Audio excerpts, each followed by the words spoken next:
Menurut Saussure, bahasa sifatnya struktur. Dalam bahasa ada struktur sebagai jaringan yang membentuk makna. Apa sih maksudnya kira-kira, Jafir?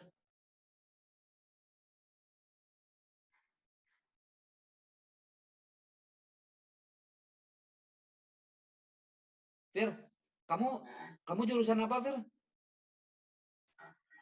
Sastra Arab. Wah, di sastra Arab tuh pasti sudah belajar ini di Saussure ini. Ya.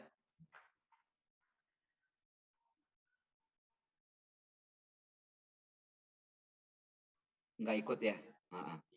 Ya, ini pasti belajar ini. Kalau sudah ngomongin di semester 5 itu harusnya sudah belajar semiotik sebetulnya ya. Jadi menurut Saussure bahasa sifatnya struktur.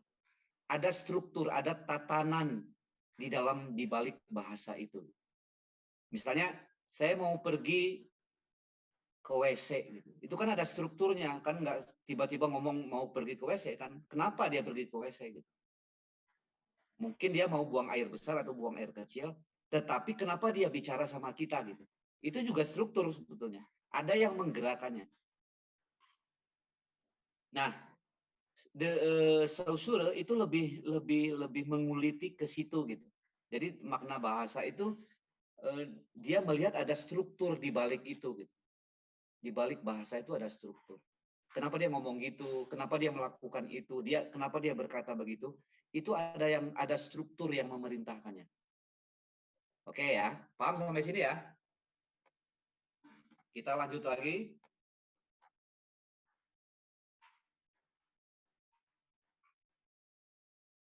Nah,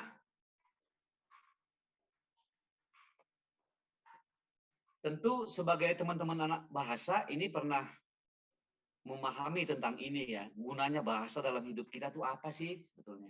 Ya. Untuk apa sih kita tahu bahasa gitu? Yang pertama itu adalah listening. Jadi dengan bahasa kemudian ada understanding yaitu mengerti gitu ya. Listening itu mendengarkan. Kemudian ada talking, kita ngomong gitu ya. Ada menulis, ada writing dan ada reading, membaca. Nah, kelima hal ini itulah gunanya bahasa dalam hidup kita. Ada yang mau nambahin nggak? Ada nggak yang lain selain ini?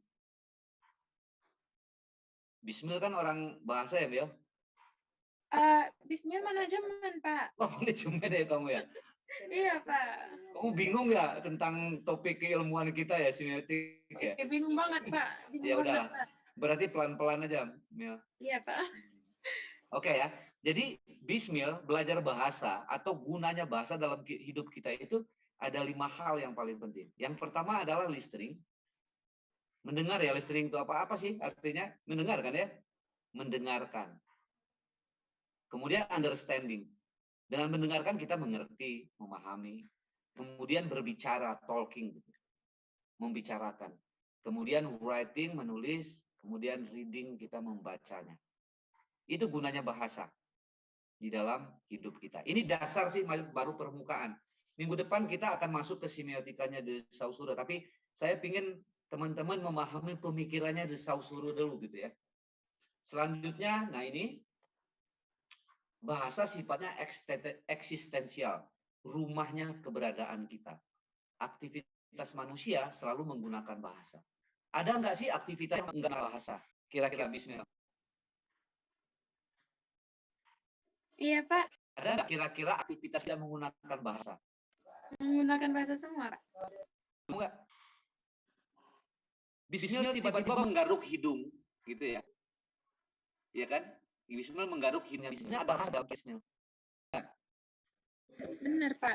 Ada bahasa Indonesia itu korong ya. Apa ya Jafir ya bahasa Indonesia korong Fir? Karena kita hidung biasanya kan kontak itu sama gitu. Nah, terus Bismillah pegang gini. Nah, itu bahasanya. Ada yang main kepala. Jadi ada sesuatu perilaku itu ada bahasa yang menstrukturnya. Jadi tidak aktivitas manusia yang tidak menggunakan bahasa. Mungkin yang mati ya aktivitas manusia. Tapi seluruh kehidupan kita mau tidur, kita mau naik pohon kelapa misalnya ya. Kita mau berenang, mau apapun itu kita itu disuruh bahasa. Gitu. Oke ya. Paham ya sampai sini? Jadi bahasa sifatnya Excel. Jadi kita itu bahasa.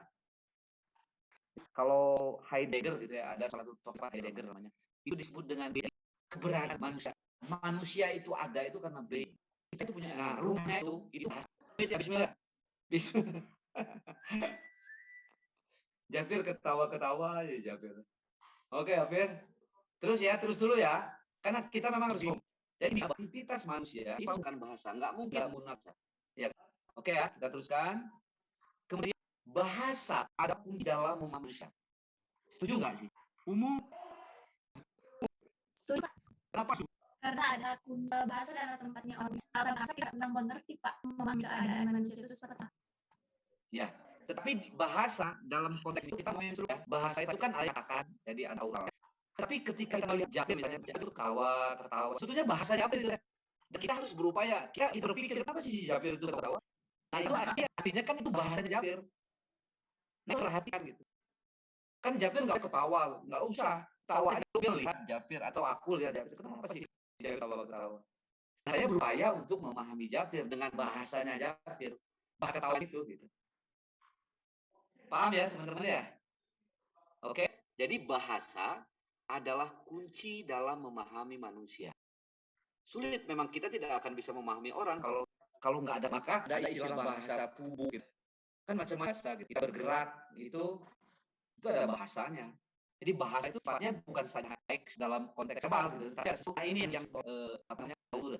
Jadi bahasa itu bukan soal kata, bahasa itu dia sesuatu yang ada di dalam pikiran kita. Nah, selanjutnya ini bahasa itu sebetulnya satu ilmu yang sebetulnya ya teman-teman di sastra di jurusan itu sudah tentang ini gitu ya. Jadi lingkar ilmu linguistik ya. Yang pertama itu ada fonetik. Itu bunyi, di ilmu bahasa bunyi gitu ya. Nah, maka dia menjadi fonologi.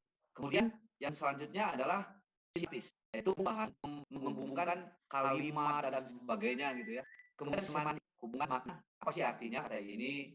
Maknanya apa sih? Gitu ya. Kemudian hubungan praktek bahasa. Bagaimana? Ini teman-teman yang bahasa kan berbicara bahasa ya. Itu juga sih dengan ini. Saya jatuh nih.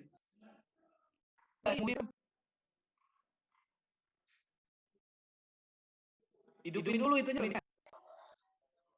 Ingat ya. Apa besar di dalam bahasa. Nah, kemudian ketika bahasa antropologi, maka ada yang disebut antropologi linguistik. Jadi kan antropologi itu ilmu apa? Iya, Pak. Antropologi pernah dengar antropologi nggak sih, Pak? Itu ilmu apa sih, Pak? Sejarah bukan, Pak? Bukan. Sejarah apa? Siapa yang tahu tentang apa sih ilmu? Enggak sih, Pak. Apa? Ya. Siapa tadi? Nurul ya? Devita. Devita apa, Pak? Tara. Ilmu yang mempelajari manusia. Manusia dalam konteks Kebudayaan. Antropologi ilmu yang mempelajari produk manusia. Produk manusia bisa dia gaya, bisa seni, bisa bahasa ya, bisa teknologi. Pokoknya segala sesuatu yang dihasilkan oleh manusia itu dengan antropologi. Ilmu yang mempelajari, makanya antropologi saintik yang dihasilkan oleh manusia. Manusia mikirin sehingga jadi gitu. Nah, itu ilmunya antropologi. Nah, di dalam bahasa ketika bahasa ketemu dengan antropologi, maka dia menjadi anthropological linguistic. Jadi ilmu tentang antropologi bahasa. Kemudian ketika bahasa ketemu dengan filosofi. Filosofi itu apa sih? Filsafat gitu ya. Bismil. Kamu filsafat? SMA. Apa sih itu ilmu apa sih? Filsafat ya, Pak. Jafir. Saya Ya. studi tentang realitas dan keberadaan. Sebetulnya mempertanyakan ilmu yang menikutan. Makanya kalau belajar filsafat harus dibuang dulu. Jafir. Iya, Pak. Kalau belajar ilmunya apa harus dibuang dulu. Setuju, Pak. Kenapa? Karena di filsafat tidak bisa agama, Pak. Karena di filsafat itu tidak mengenal kebenaran absolut. Ya kan? Kalau agama itu absolut sebenarnya haram aja. Boleh gitu haram abu, boleh nggak aja? Oh apa? Ya haram lah. Dalam agama mah. Ya. Bener kan? Nah, Kalau tidak ada yang benar absolut itu saja dicari di pertanyaan. Kan filsafat itu sebetulnya ilmu tentang pencarian kebenaran. Bagaimana apa aja terus yang ada. Gitu kan? Karena ketika ada pertanyaan, itu kan sudah ada kitab suci yang mengabsolutkan. Kalau bagi itu haram. Maka nanti hadis ya, aku walaupun pakai pesi ya, dapirnya berlaku hatam agama ya enggak ya. Maksudnya kemudian ada hadis untuk menafsir lagi gitu ya. Bahwa mungkin satu ya boleh lah gitu ya ketika orang dalam kelaparan. Tapi absolut sifatnya pahala itu absolut.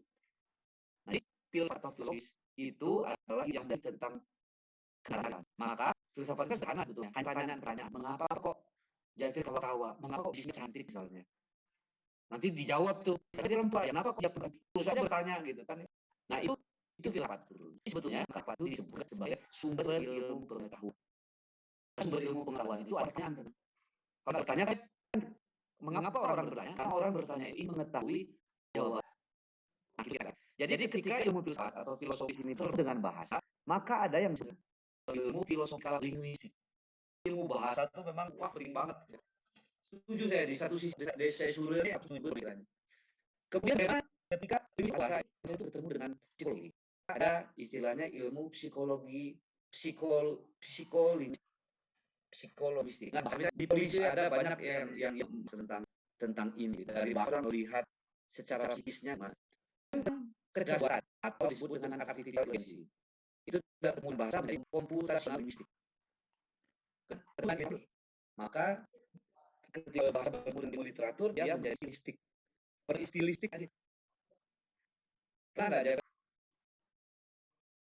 tentang stilistik. Belum ya? Jadi sebenarnya stilistik itu jadi bagaimana membahas literatur itu dalam konteks bahasa. Maka ya teknologi itu juga ada sisi stilistiknya ya. Mereka mengorek ini naskah kuno ini dari metodologi ya tentang ilmu teknologi khusus. Kemudian bahasa ketemu bahasa bisa jadi linguistik. Lanjut. Satu lagi yang belum ya. Dengan ilmu sosiologi maka dia menjadi sosiolinguistik. Oke ya, nggak apa-apa, nggak usah ngerti dulu, tapi setidaknya pernah mendengar istilah ini. Mendengar istilahnya aja sudah cukup sebetulnya, tidak usah daripada mengerti tapi kan nggak enak sih. Kita oh iya ya, saya belajar tentang antropologi dari linguistik mendengar. Oke, selanjutnya tujuan belajar bahasa itu ada yaitu atau validitas makna, kemudian gitu ya, segera dipakai sehari-hari, ada jarak antara ideal bahasa dan praktek bahasa. Kemudian ada language cognition, konseptual bahasa bersifat abstrak gitu ya. Kemudian relationship between language and reality. Nah ini kalau udah ke sini relationship between language and reality, hubungan antara bahasa dengan kenyataannya, ini adalah wilayahnya semiotik. Nah misalnya gini ya, language bagaimana sih digunakan? Mungkin kayak misalnya kita dalam sehari-hari itu ngomong bahasa Indonesia nih. Lancar nih ngomong bahasa Indonesia. Saya sama Bismil ngobrol gitu ya, lancar. Tetapi ketika kita ujian bahasa Indonesia, kita jelek ya kan? Berarti praktik kita sebagai menggunakan bahasa itu dengan ilmu bahasa yang secara ideal itu enggak pas. Misalnya kayak orang Bali atau guide ya, guide yang di Bali itu kan enggak sekolah juga mereka pintar bahasa Inggrisnya. Tapi ketika mereka TOEFL gitu ya, itu jelek TOEFL-nya. Jadi ada jarak gitu antara ideal bahasa dan praktek bahasa itu ada jarak. Gitu. Misalnya bahasa Arab gitu ya, misalnya aku pintar bahasa Arabnya, wah ngomong bahasa Arab. Belum tentu ketika dia tes bahasa Arab dalam konteks bahasanya, dia akan ngomongin gramatikal dan sebagainya, repot gitu, ya kan? Nah, jadi ada jarak di antara itu. Maka itulah tujuan belajar bahasa. Jadi itu sudah masuk bahasa Arab, ya kan? Yang teman-teman masuk bahasa Indonesia itu udah benar, kan? Karena dari ilmu yang tadi bahasa itu sudah begitu ya, selain mas gitu. Bahasa itu begitu. Nah, kemudian munculnya gagasan semiologi disonasi. Dia setuju de Saussure ini ya dengan linguistik. Jadi orang zaman dulu istilahnya para ahli bahasanya memeriksa gitu. Bisa bahasa Fir itu dari mana, Fir?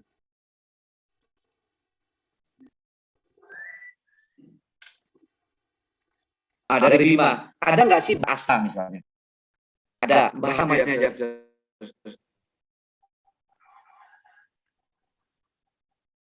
Oh, bahasa Mojo ya, Jafir ya. Nah, misalnya ya, kalau kelakuan orang-orang historis linguistik itu, mereka itu mencari bahasa yang sudah mau punah atau banyak diksinya yang hilang gitu ya, dengan mempelajari sejarah, dengan kembali ke masa lalu, tetapi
original yang belum ada sebelumnya?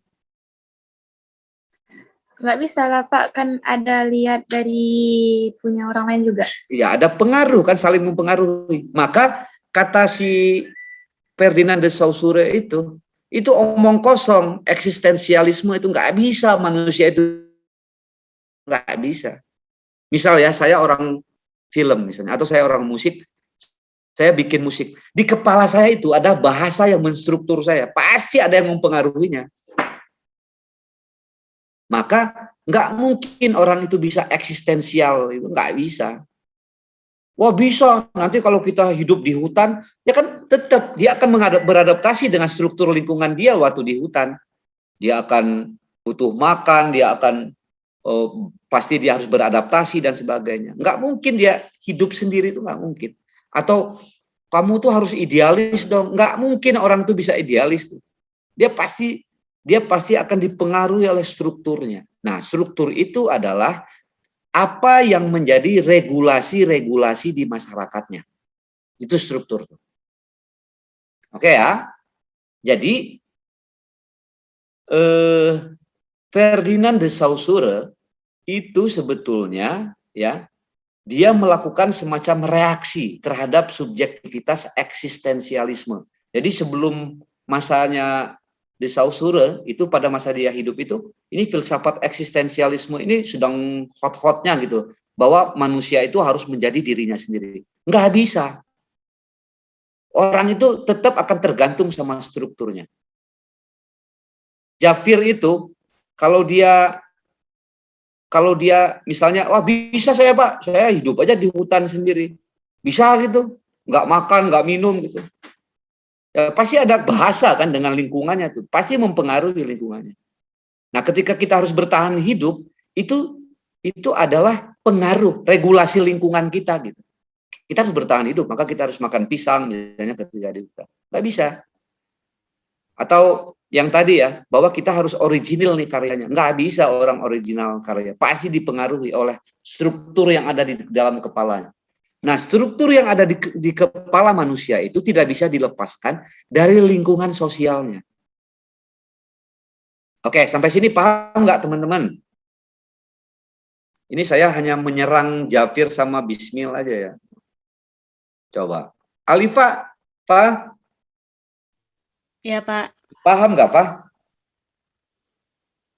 Sedikit, Pak. Paham. Sedikit ya, biar menjadi bukit. Kita belum masuk ke ini loh. Belum masuk ke semiotikanya. Minggu depan lah masuk ke semiotikanya. Siti. Ya, Pak. Oh, ada Siti. Gimana Siti? Paham maksudku? Atau terlalu abstrak aku yang menjelaskannya ya? Mungkin karena pakai peci gitu ya aku ya. Coba dilepas ya. Sampai sini Siti sedikit pahamkah? Lumayan. Oke. Jadi Ferdinand de Saussure itu memiliki pemikiran bahwa manusia itu tidak bisa eksistensial, itu nggak bisa. Manusia itu tidak bisa individual, itu nggak bisa. Dia akan bergantung sama struktur sosialnya, gitu.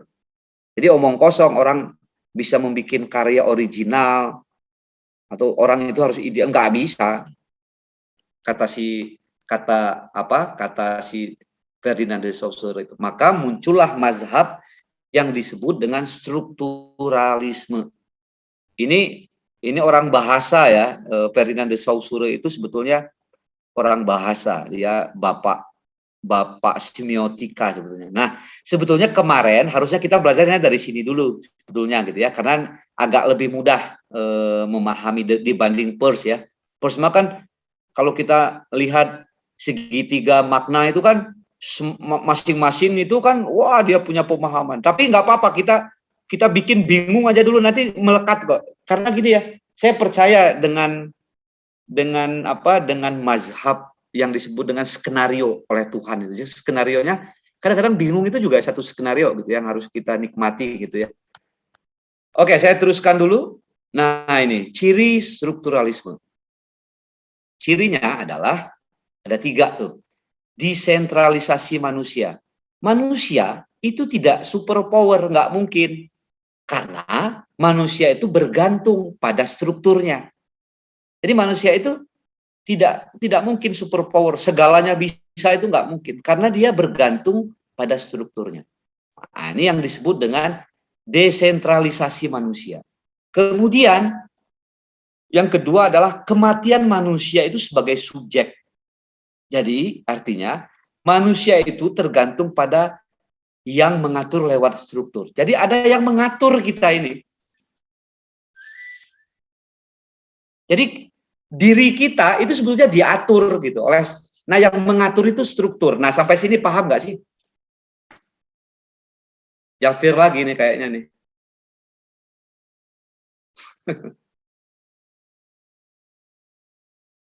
Paham nggak, Fir? Bahwa manusia itu tergantung pada yang mengaturnya. Nah, yang mengaturnya itu namanya struktur.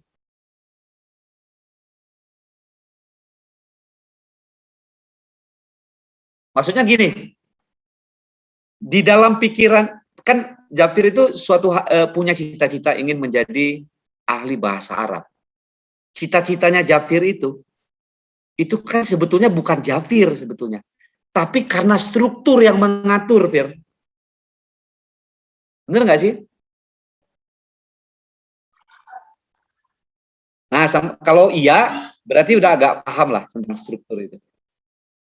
Ya. Alifah, maksud Bapak paham, Pak? Insya Allah, Pak. Alifah teh jurusan apa ya? Alifah teh? Jurusan Bahasa Indonesia, Pak. Bahasa TBS. Indonesia. Oke. Kamu teh pendidikan ya, Alifah ya? Atau murni bahasa Indonesianya? Pendidikan, Pak. Pendidikan. Kan Pendidikan Bahasa dan Sastra Indonesia. Oke, berarti kalau orang pendidikan kan cita-citanya jadi dosen atau jadi guru gitu ya. Jadi PNS gitu ya. Nah, kamu punya cita-cita itu yang mengaturnya tuh struktur sebetulnya. Emang waktu masih bayi langsung punya cita-cita itu kan enggak kan ya? Strukturnya yang ngatur.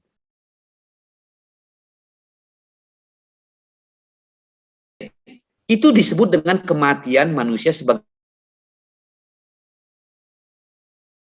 diri sendiri. Kita tuh ada yang ngatur.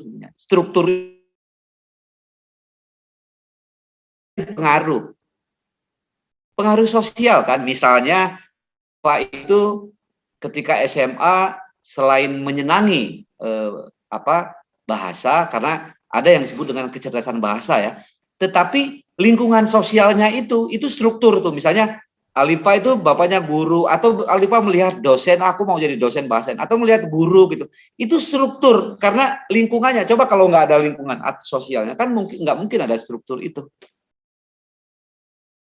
Selanjutnya adalah manusia dibicarakan dalam rangka struktur bahasa, sosial, ekonomi, dan politik.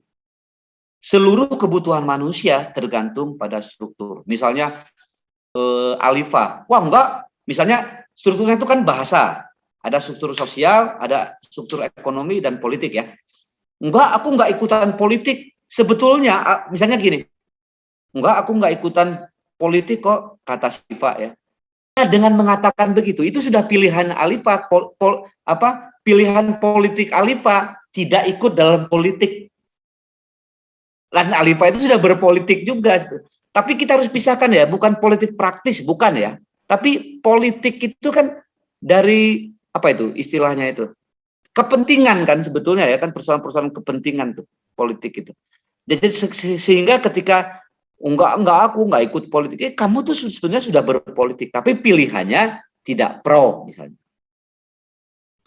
Jadi seluruh kebutuhan manusia, ini ngomongin kebutuhan manusia, itu bergantung pada strukturnya. Ingat ya, seluruh kebutuhan manusia itu bergantung pada strukturnya. Ada struktur bahasa, ada struktur sosial, ada struktur ekonomi, dan ada struktur politik. Jadi ada 4 yang menjadi kebutuhan manusia, yang dia sangat tergantung pada struktur itu. Struktur ekonomi, ya kita butuhlah ekonomi. Masa kita nggak butuh ekonomi kan ya? Nah tapi ketika kita membutuhkan ekonomi itu karena struktur yang mempengaruhinya gitu teman-teman ya. Oke.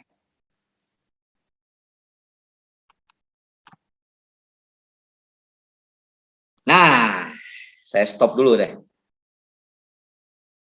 Oke, PowerPoint-nya sudah selesai. Hari ini kita hanya membuka wacana tentang paradigma berpikirnya Ferdinand de Saussure. Semacam kayak pengantar teman-teman ya, bahwa dia dia dikatakan sebagai tokoh bahasa dalam konteks semiotika. Jadi nanti kita akan ngomongin teks bahasa itu ya, atau teks itu bagaimana sih kita melihat tanda dan penanda di dalam bahasa. Dan Ferdinand de Saussure itu memiliki mazhab lah ya, pemikiran tentang strukturalisme.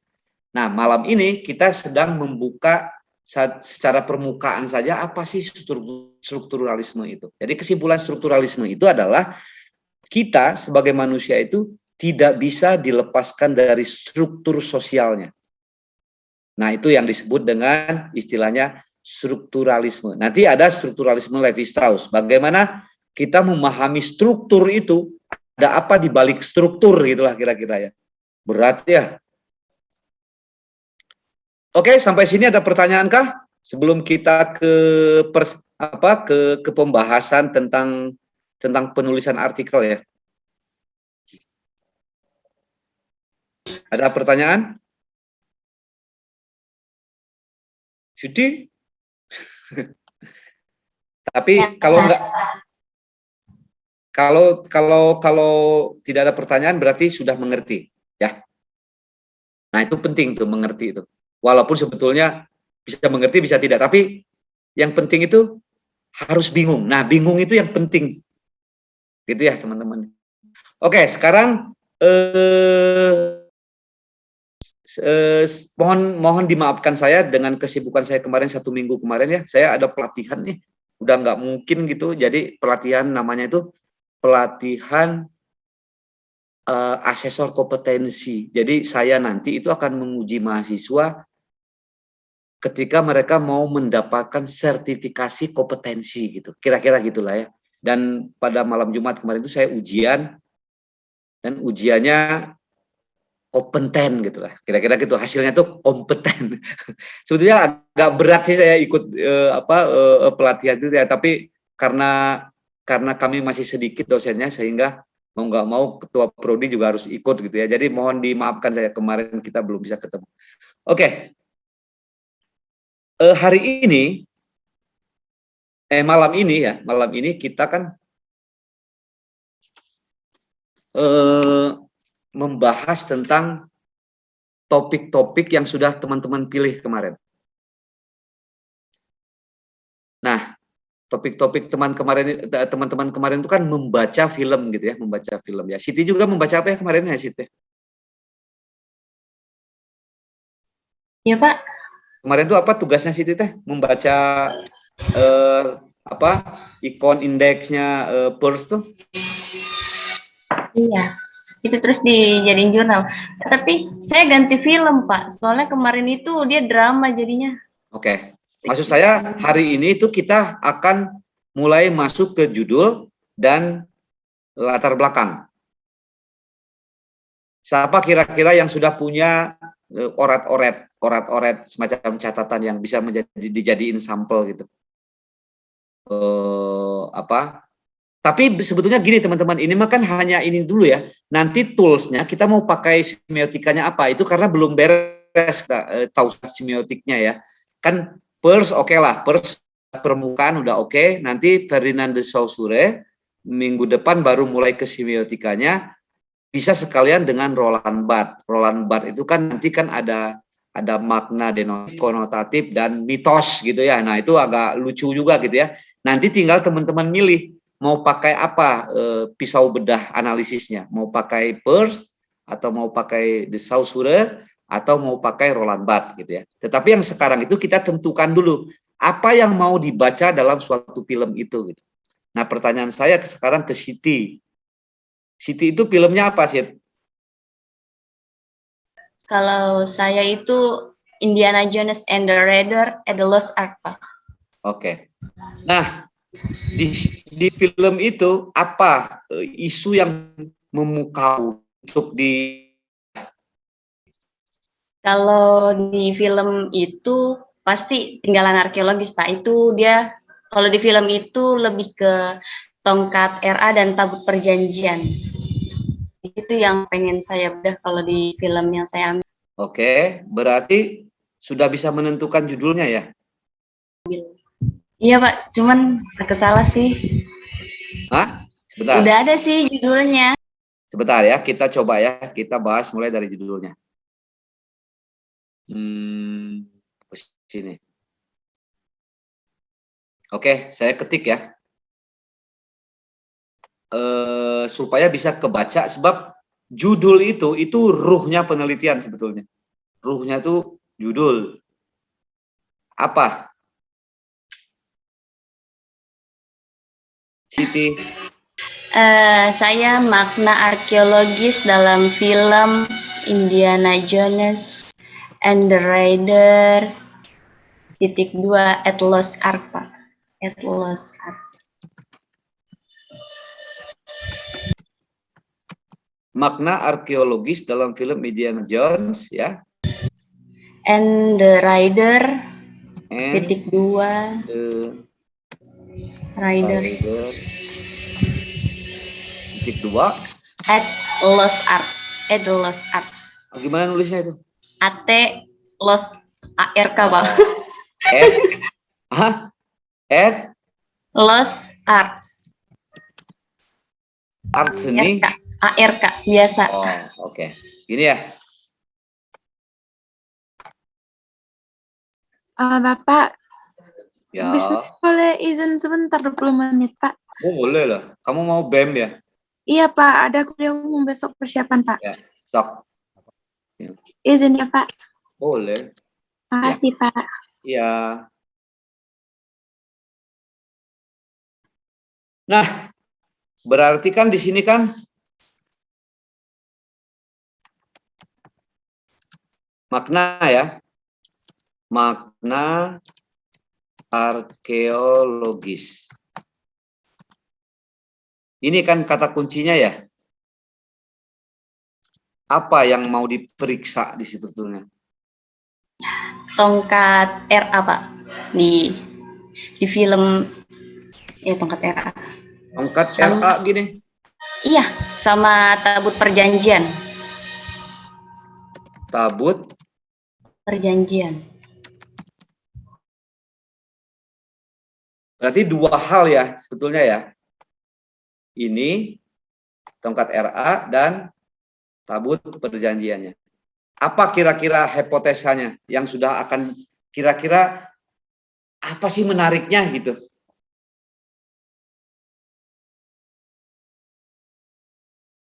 Ini kalau dari film itu tuh di tongkat RA-nya itu jadi ada kayak lingkaran gitu tuh, Pak. Jadi tongkat tapi yang ujungnya itu ada di lingkaran itu ada tempat di mana yang menjelaskan lokasi tabut perjanjian itu disimpan, Pak. Soalnya dia udah hilang selama ribuan tahun. Tuh.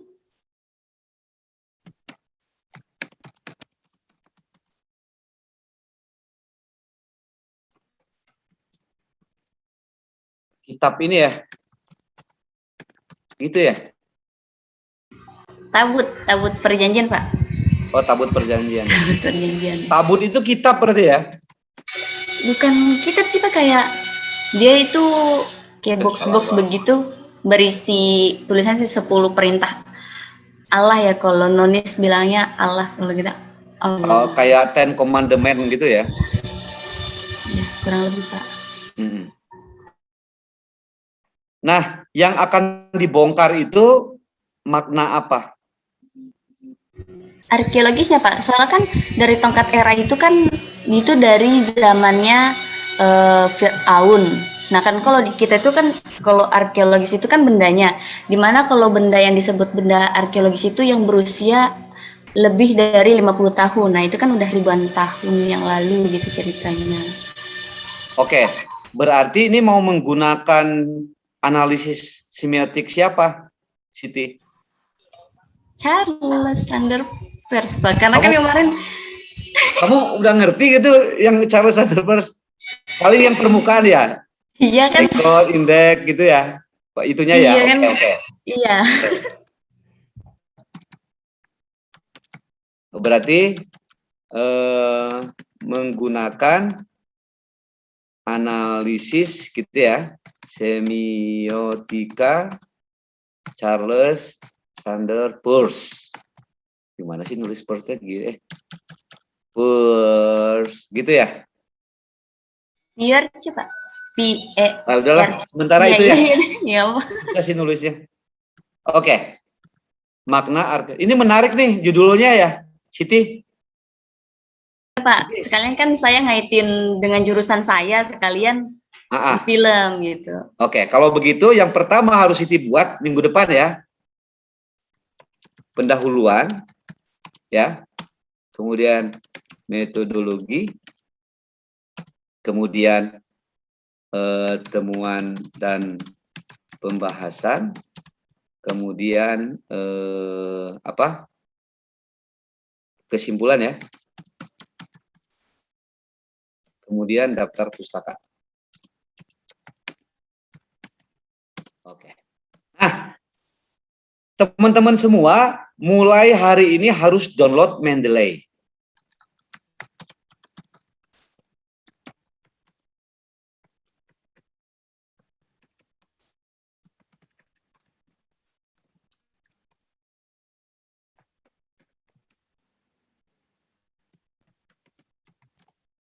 Nah, gitu. Udah ini bagus nih makna arkeologi dalam Indiana. Tapi sejauh mana Siti memahami tentang arkeologis itu sih?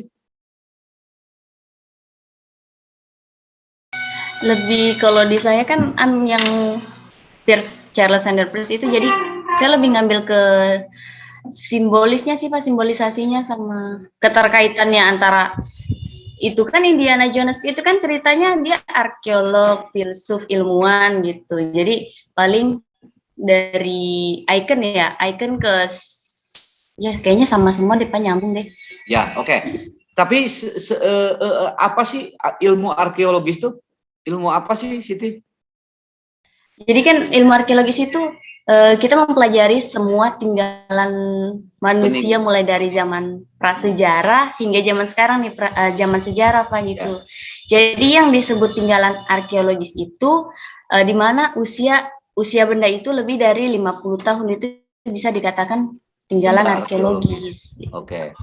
Sebab gini, nanti di pendahuluan itu ini tuh harus kenceng nih.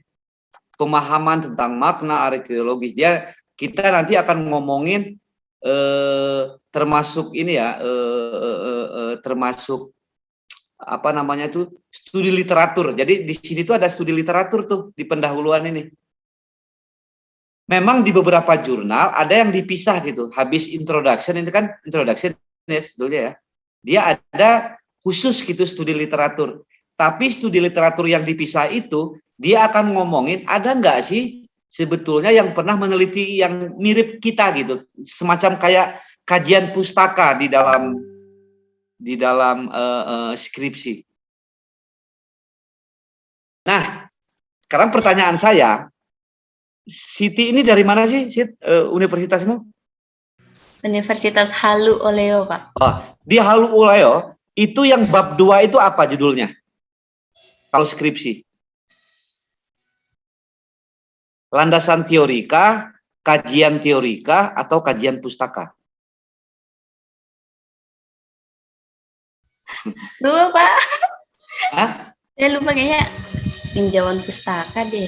Gini kan, skripsi itu isinya itu bab 1 itu pendahuluan, rumusan masalah, pertanyaan penelitian, terus manfaat gitu ya.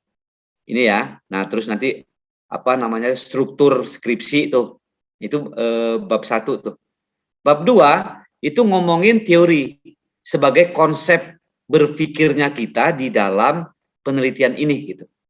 Ya, itu bab 2 tuh. Maka namanya ada yang kan sebetulnya studi literatur sebetulnya ya. Jadi kalau bahasa Indonesia itu ada yang kajian pustaka, ada kajian teori, ada landasan teori, Ada apa lagi ya? Ada berbagai macam istilah.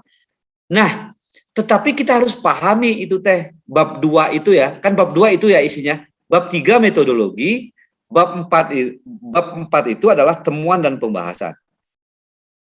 Bab 5 kesimpulan. Udah lulus S1 kan gitu ya.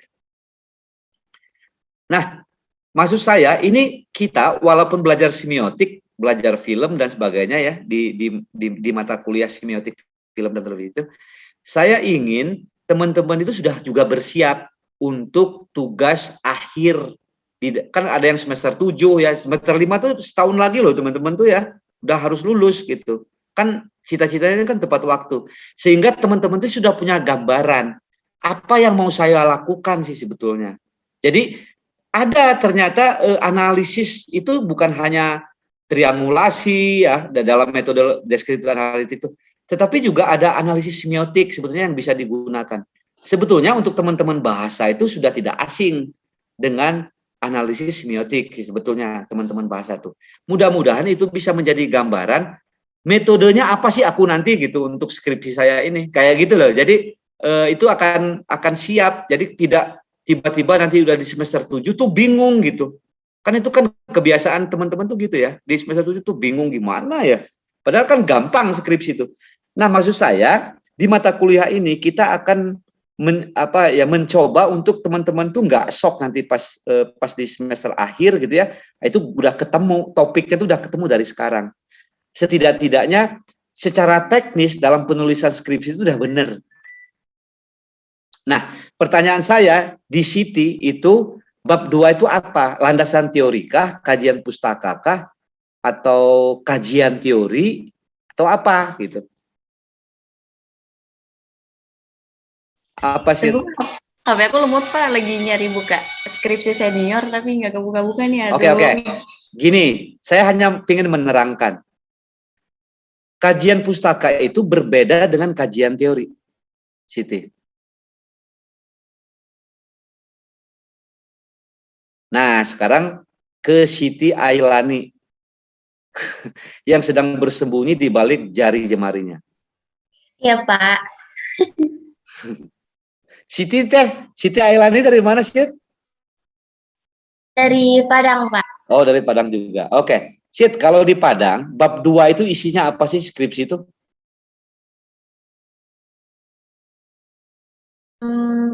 Pembahasan dari judulnya kan, Pak? Bukan.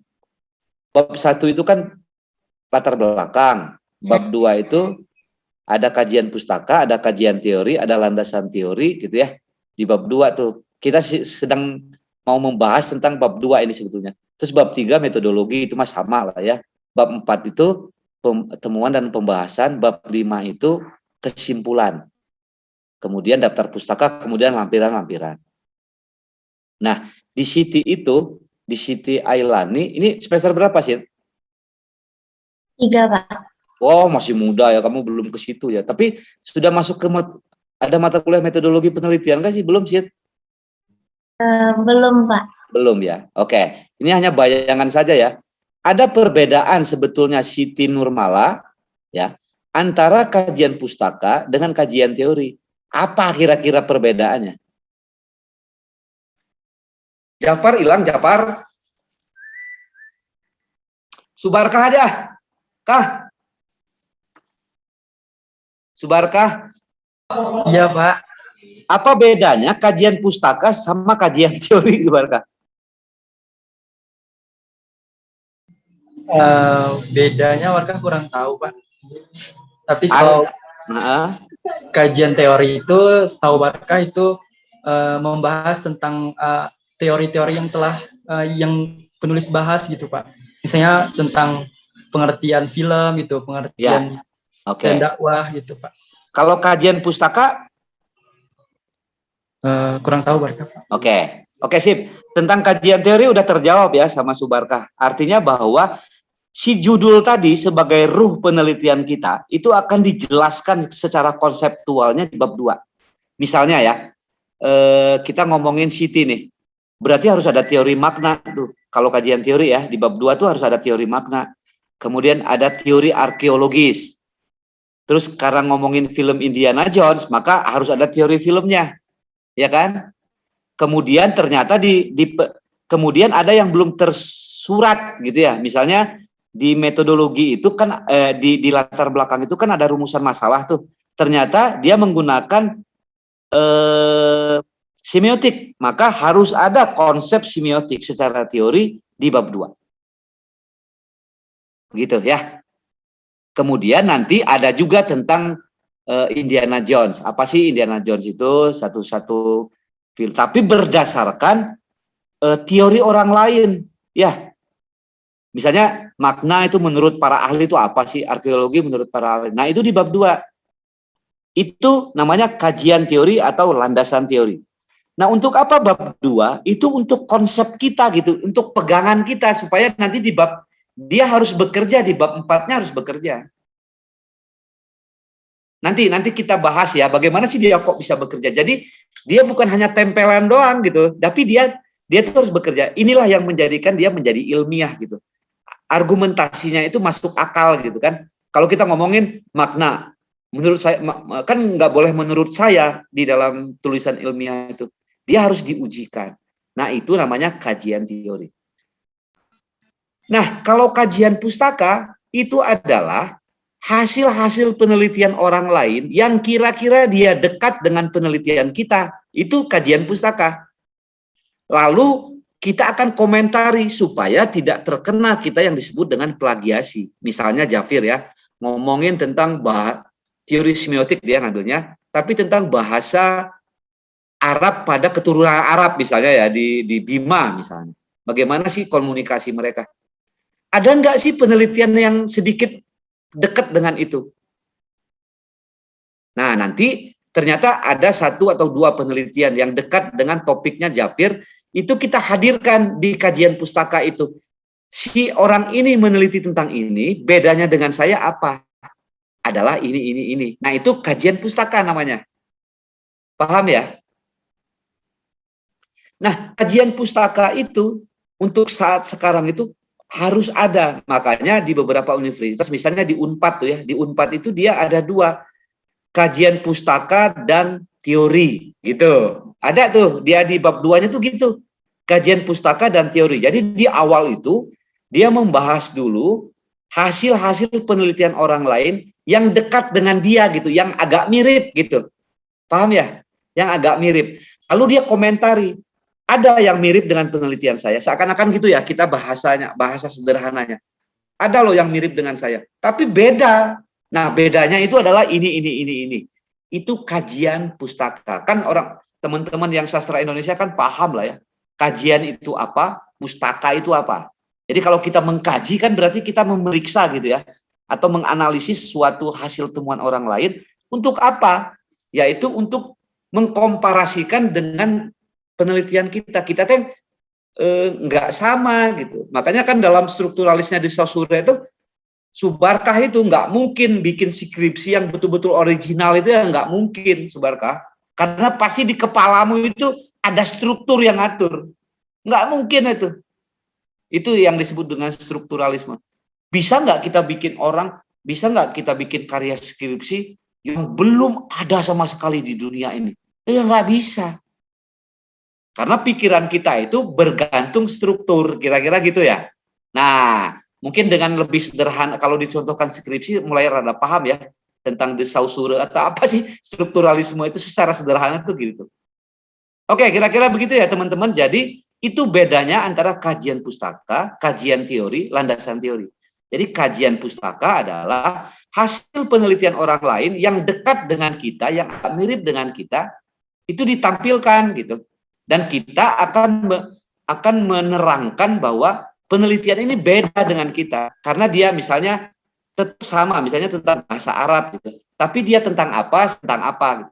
Beda gitu. Jadi supaya menghindari plagiasi. Nah, kalau kajian teori, ya betul kata Subarkah. Teori-teori yang kita pegang sebagai konsepnya kita. Kan hidup itu kan butuh konsep kan. Ya, sebagai seorang Islam harus punya konsep atau keislamannya. Al-Quran dan hadis dan macam-macam gitu ya. Saya sebagai Islam itu harus punya konsep. Nah, penelitian kita itu harus punya konsepnya. Nah, konsep itu ada di bab 2.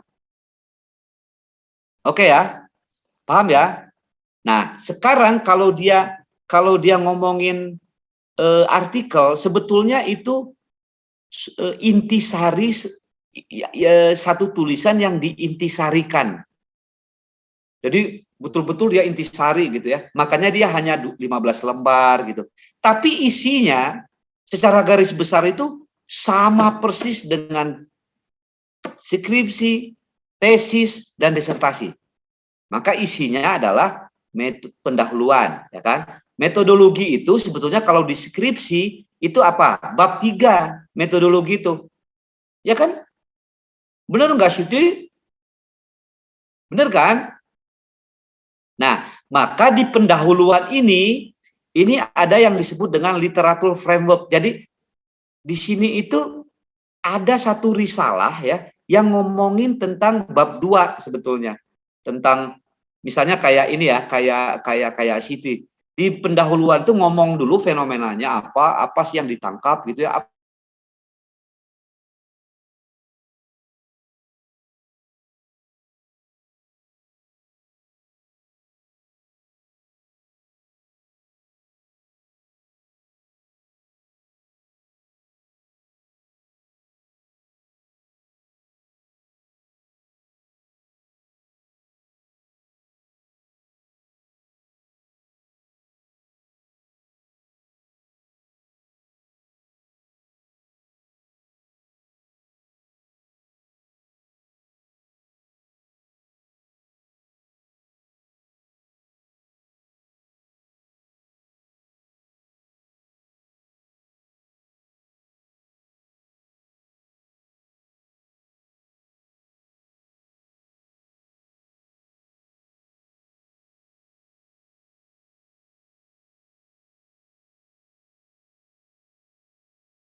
ini, penulis ketiganya ini.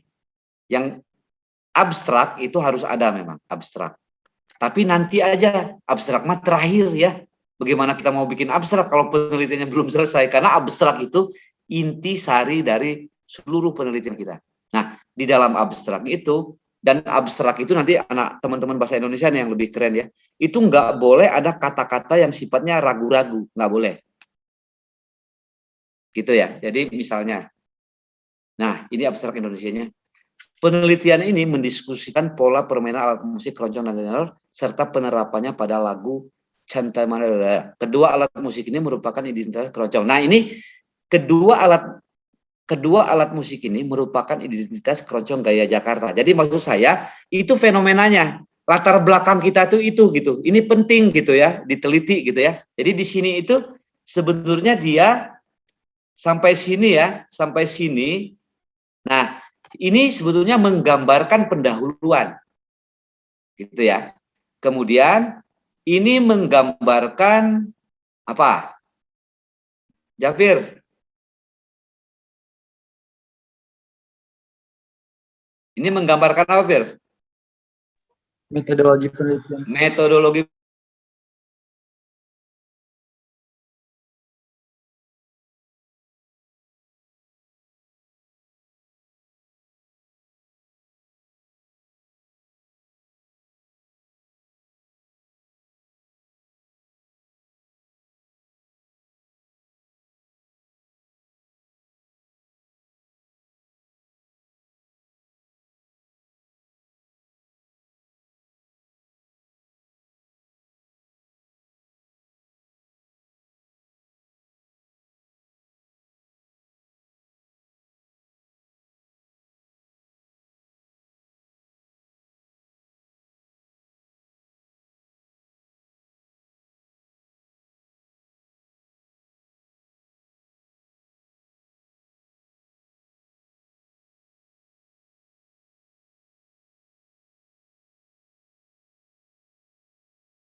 Teori-teori itu banyak tuh di sini. Karena si jurnalnya hanya minta segitu gitu. Jadi nggak ada literatur framework tuh. Makanya saya ngomong keroncong merupakan salah satu unsur yang digunakan untuk menamakan cuk dan tenor merupakan istilah yang digunakan untuk menamakan cuk. Hal ini menumbuhkan dan sebagainya. Ini teori-teori semua sebetulnya. Nah, setelah itu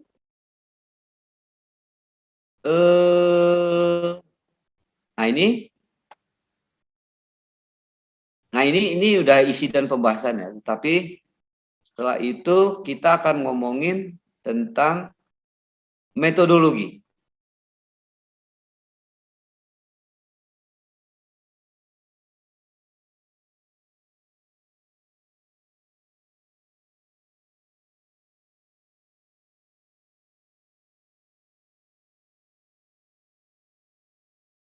Nggak kelihatan metodologinya.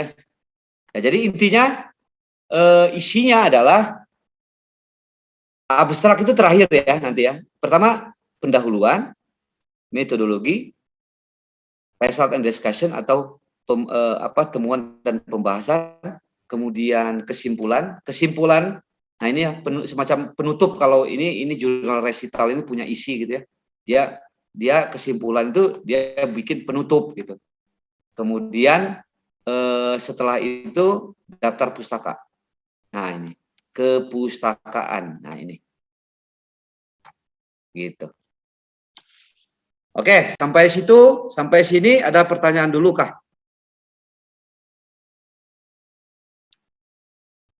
Nah, sekarang ya, saya ingin menerangkan sedikit tentang bagaimana mensitasi. Siapa yang sudah mendownload Mendeley? Saya sudah, Pak. Sudah menggunakannya kah?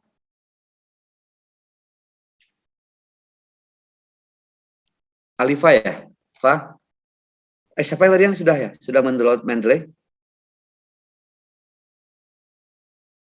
Halo?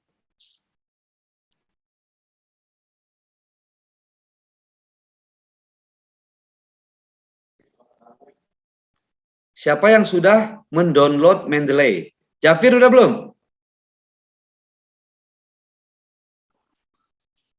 Subarkah? Belum. Belum, Pak. Alifa? Alifa sudah, Pak. Sudah digunakan, Pak. Belum sepenuhnya bisa, Pak. Oke. Pernah.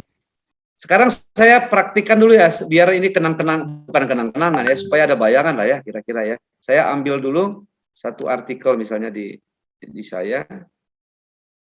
Misal ya.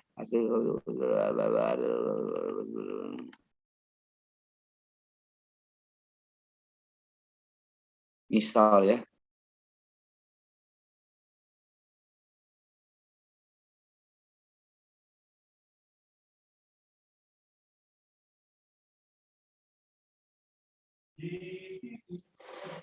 Gusan, Mang Ded?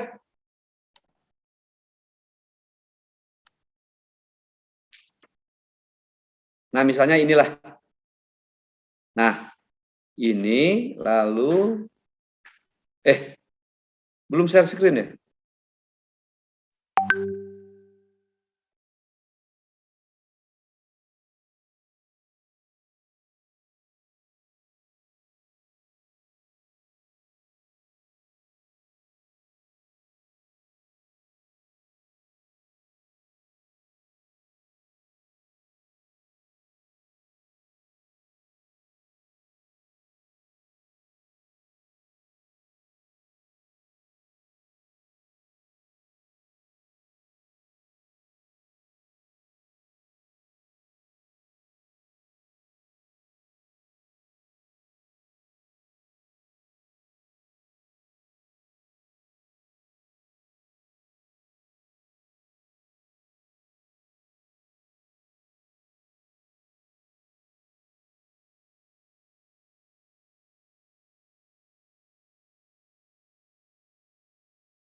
Pak? Ya, Pak. Tapi kamu masih kosong kan di dalam ini ya? Alifah, sudah keisi belum ininya? Daftar pustakanya di dalam sini?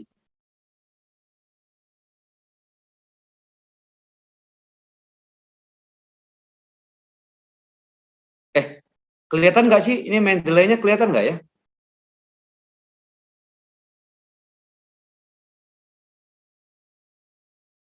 Jafir, kelihatan nggak ini Mendeley?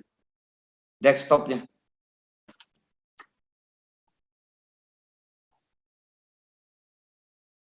Hah?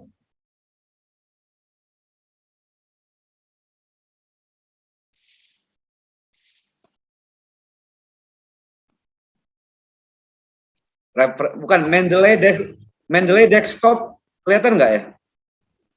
Belum, Pak. Belum. Oh, berarti harus share screen lagi ya? Bentar. Stop share screen.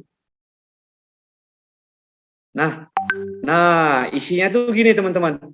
Nih, isinya gini ya. Ini softwarenya tuh gini. Nah, tetapi ketika teman-teman mendownload nanti, jangan lupa disinkronisasikan ke Word-nya. Jadi ada beberapa kali ya, tapi gampang, ini gratis semuanya. Tetapi nanti ini kosong nih teman-teman, yang ini teh kosong gitu ya, nggak ada apa-apa sebetulnya. Karena ini saya akan isi gitu. Jadi kalau saya ininya udah banyak ya. Nah, nanti dia di sebelah ininya tuh ada ini. Nah, misal ya, saya praktekkan nih. Ini di depan teman-teman apa ya?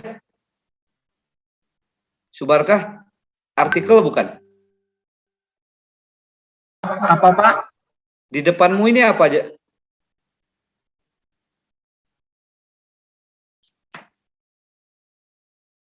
Oke. Jadi gini ya.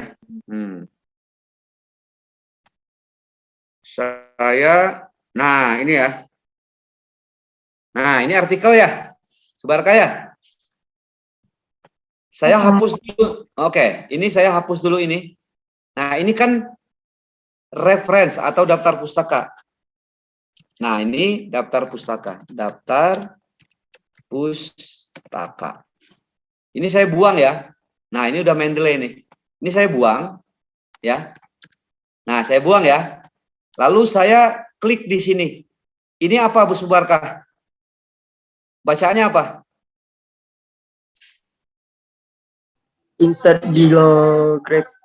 Bibliografi ya. Insert bibliografi. Saya klik ya Barka ya. Saya klik ya.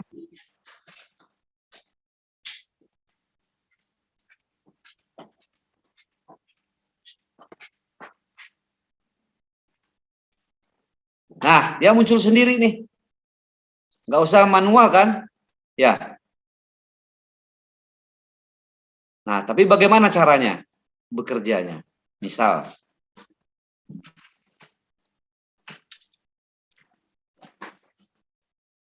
Udahan kan? Udah. Udahan Sampai C berapa? sampai masuk C8. Masuk C8.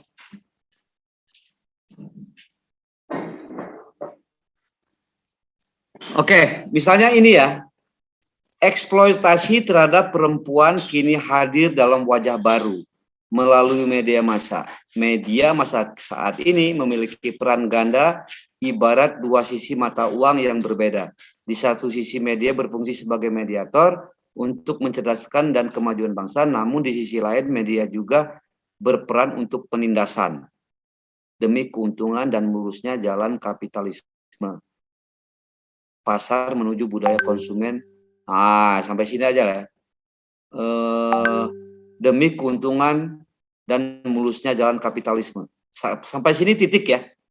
Nah, sampai sini titik ya. Ini kan sebetulnya ini harus ada kutipan karena ini pasti sudah pernah ada orang yang melakukan tentang eksploitasi perempuan untuk kepentingan kapitalisme. Iya kan? Nggak mungkin, nggak boleh kita punya opini gini. Nah, maka saya harus cari. Bentar. Kayaknya gini deh, biar kelihatan terus ya saya jalannya. Nah, gini aja. Nah, ini. Saya akan mencari ini ya, teman-teman ya. Nah, sampai sini ya. Kita itu bisa ke sini. Ini apa di depan teman-teman apa ya?